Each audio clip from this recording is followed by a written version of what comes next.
साम्राज्य न्यूज, सामान्यांचा असामान्य आवाज। यांच्या मदतीसाठी महाराष्ट्र सरकारने 31,628 कोटी रुपयांचं पॅकेज जाहीर केलं आणि हे पॅकेज जाहीर करत असताना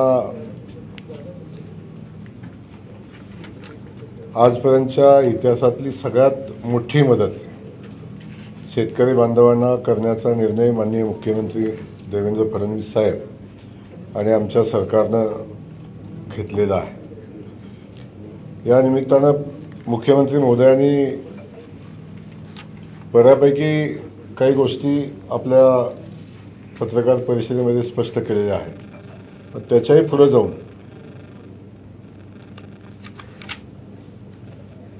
NDRFच्या नियमाच्या पलीकडे जाऊन अनेकांना शंका होती की NDRFच्या नियमाच्या अनुषंगानं मदत मिळणार का, पण त्याच्याही पुढे जाऊन माननीय मुख्यमंत्री महोदयांनी शेतकरी बांधवांना बाधितांना मदत करण्याचा निर्णय घेतला।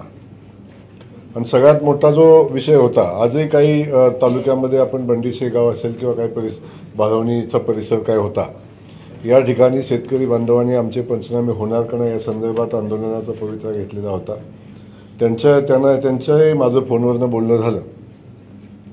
65 मिलीमीटरच्या पावसाची अट न ठेवता शेतकऱ्यांना ज्या ठिकाणी अतिवृष्टी झालेले तालुके डिक्लेअर केलेले आहेत, म्हणजे पंढरपूर हा अतिवृष्टी झालेला तालुका डिक्लेअर केलेला आहे आपण, त्यामुळे त्या तालुक्यातल्या शेतकऱ्यांचा सरसकट पंचनामा करण्याच्या सूचना आपण दिलेल्या आहेत आणि त्याही शेतकरी बांधवांना मदत या निमित्तानं होणार आहे। ती सगळी परिस्थिती पूर्ववत करण्याचा प्रयत्न या निमित्तानं सरकारच्या माध्यमातून होणार आहे। ही सगळी मदत करत असताना DPDCच्या माध्यमातून तातडीची मदत या ठिकाणी करता यावी, पायाभूत सुविधा उभ्या करता याव्यात म्हणून DPDCतनंही 5% निधी खर्च करण्याचा आदेश आले होते। त्या अनुषंगानं तातडीच्या ज्या ज्या ठिकाणी रस्ते दुरुस्तीची आवश्यकता आहे, पायाभूत सुविधा दुरुस्तीची आवश्यकता आहे,